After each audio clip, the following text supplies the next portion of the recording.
Te damos la bienvenida al Polipodcast, segunda temporada. Bienvenidos al 10º episodio de la segunda temporada de Polipodcast.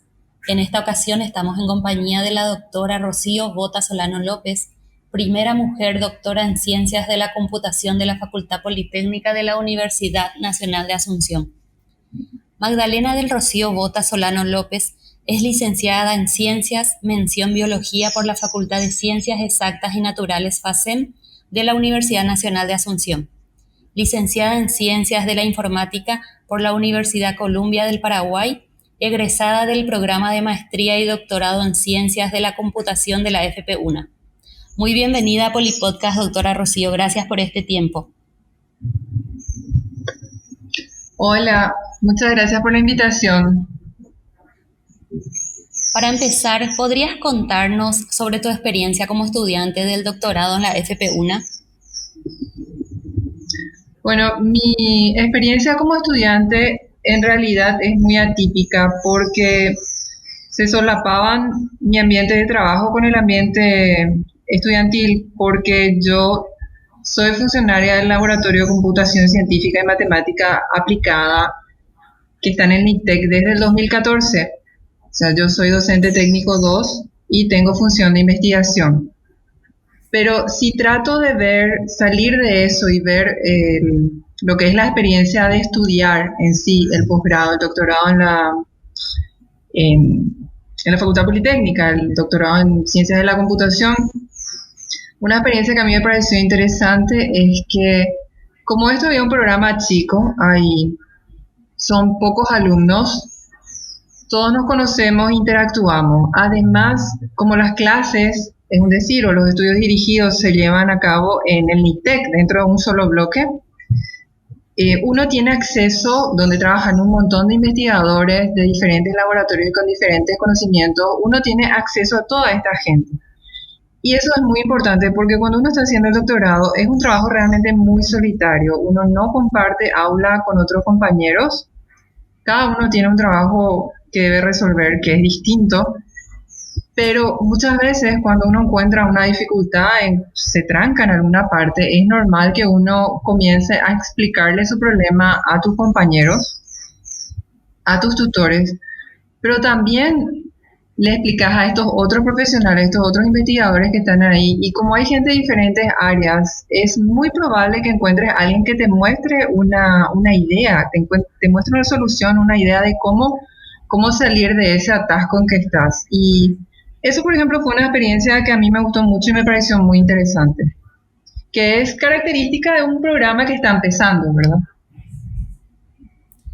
¿Y cómo fue el proceso de selección de tu tema de tesis y su elaboración? Bueno, el proceso de elección de tema de tesis realmente tuvo varias partes. Cuando estaba a la mitad de la maestría y tenía que decidir un tema de tesis, mis tutores lo que hicieron fue pasarme 3 o 4 opciones que tuvieran área de biología, que estuvieran relacionados con la biología y con la computación.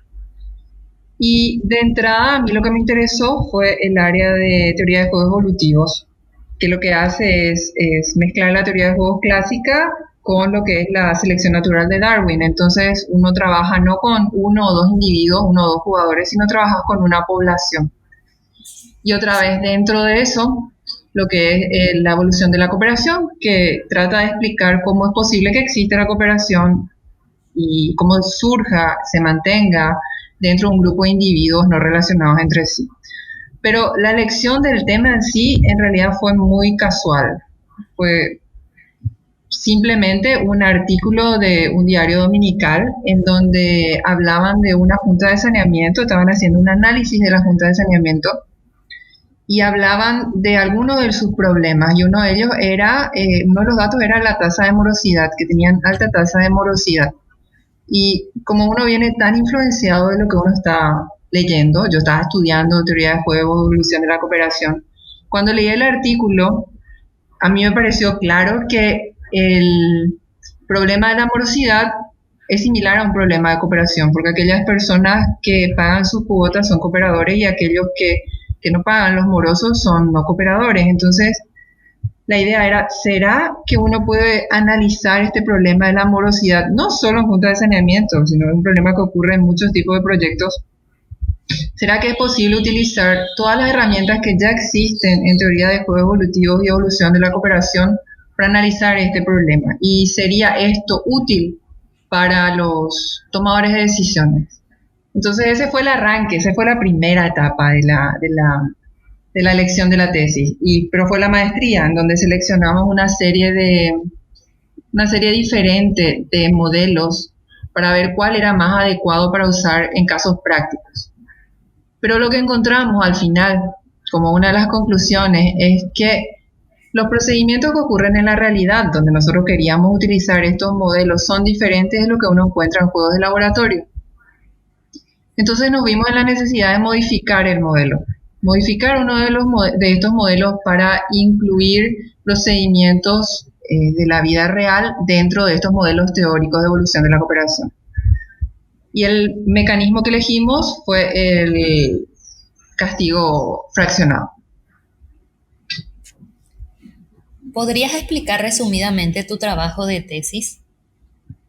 Sí, bueno, como les comenté, lo que encontramos al final era que debíamos modificar este modelo y nuestra idea fue incluir un mecanismo que normalmente se utiliza para mejorar la cooperación y es un mecanismo que se utiliza en forma empírica, que son los castigos al azar. Si, por ejemplo, controles en la ruta en donde se toman individuos que estén infringiendo alguna norma, lo común es que uno solamente acceda a un cierto porcentaje de aquellos individuos que están infringiendo la norma, pero el resultado, que es como un efecto secundario, un resultado cascada, es que la gente solucione esa situación, entonces el nivel de cumplimiento de la norma se incrementa dentro de la población.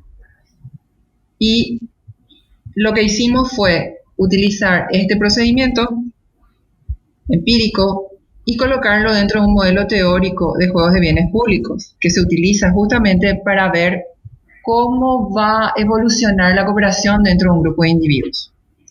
Y siempre pensando en la morosidad, ¿verdad?, como un problema de cooperación. Al incluir esto, lo que observamos es que realmente no es necesario, así como se ve en la práctica, no es necesario sancionar a todos aquellos infractores. Con sancionar a un porcentaje de ellos, el nivel de cooperación grupal se incrementa. Y ahí comenzamos a analizar,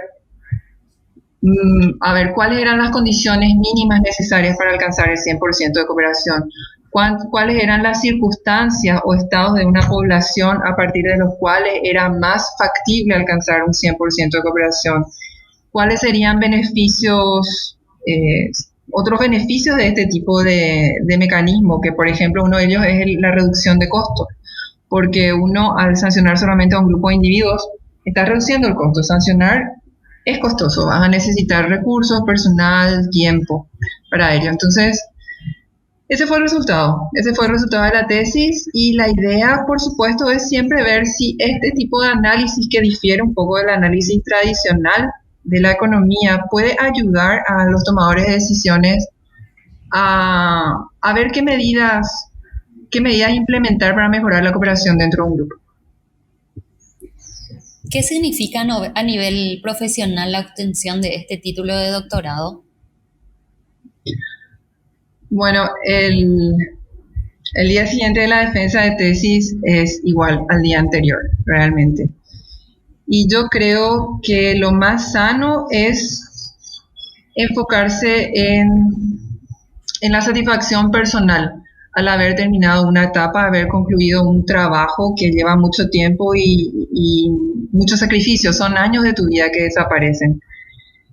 Creo que es el enfoque adecuado, porque hay que tomar con pinzas la idea de que culminar, por ejemplo, un doctorado va a reflejarse directamente en una mejora en tu situación profesional y en tu calidad de vida.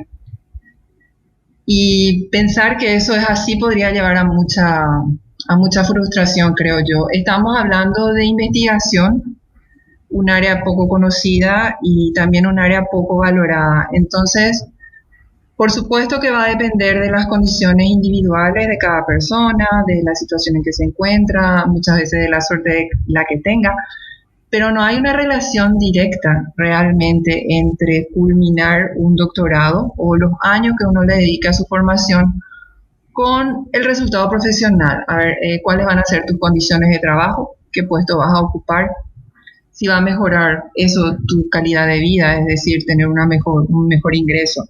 No hay una relación directa.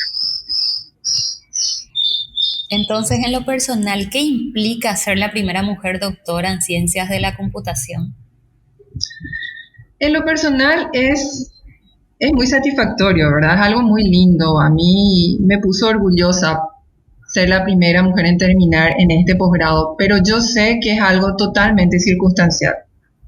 Es estar en el lugar adecuado, en el momento adecuado. Yo creo que si puse algo de mi parte diferente que me ayudó a terminar primero, es en realidad la obstinación que era cercana a la terquedad de no renunciar y seguir pese a todos los problemas para terminar el doctorado. Pero mi trabajo en sí no tiene ninguna diferencia del trabajo de todas mis compañeras. Me tocó a mí. Podía haber sido cualquiera de mis compañeras. Para inspirar un poco a nuestros jóvenes, ¿qué mensaje darías a los jóvenes que tienen el sueño de llegar a este título? Yo creo que si alguien quiere estar en la parte de la academia y hacer maestrías, doctorados, eso debe ser primero un sueño personal. Debe ser una decisión personal, debe ser algo que te produzca satisfacción, debe ser algo que te gusta hacer. Y si estamos en esa situación, si es alguien que realmente quiere hacer, que comience y que no se preocupe por los obstáculos, porque los obstáculos están ahí, de alguna forma uno va a ir solucionando la situación. Digamos que a las chicas en general, a las mujeres, es cierto que muchas veces es un poco más complicado y va a depender de la situación en que te encuentres también en tu vida en ese momento, y puede ser un poco más difícil que para los hombres, pero no es imposible. Sin duda se puede llegar a culminar una carrera. ¿Algo que quieras agregar o dejar como mensaje a nuestra audiencia de Polipodcast? A ver, me gustaría hablar de un tema que a mí me parece importante y que es mi trabajo, por ejemplo, un trabajo súper interdisciplinario, y yo veo que ahí en el NITEC hay muchos trabajos que son interdisciplinarios y es un área muy interesante. Interdisciplinario significa que vos tengas personas de diferentes formaciones. En mi caso, por ejemplo, yo soy bióloga, pero mis tutores eran ingenieros. Y buscar un tema en donde se unan diferentes disciplinas. Y generalmente son temas muy interesantes, son muy desafiantes, porque primero hay que saber dialogar y encontrar un idioma común entre las diferentes áreas, pero sumamente satisfactorio. Y bueno, que está en auge ahora en el tema del posgrado y espero que más gente siga haciendo este tipo de trabajos. Doctora Rocío, fue un verdadero honor conversar contigo en este episodio. En nombre del equipo Polipodcast, reitero el agradecimiento por este tiempo. Muchísimas gracias a ustedes por dejarme hablar un poco de mi trabajo y de mi experiencia como alumna de la Facultad Politécnica. Polipodcast, segunda temporada.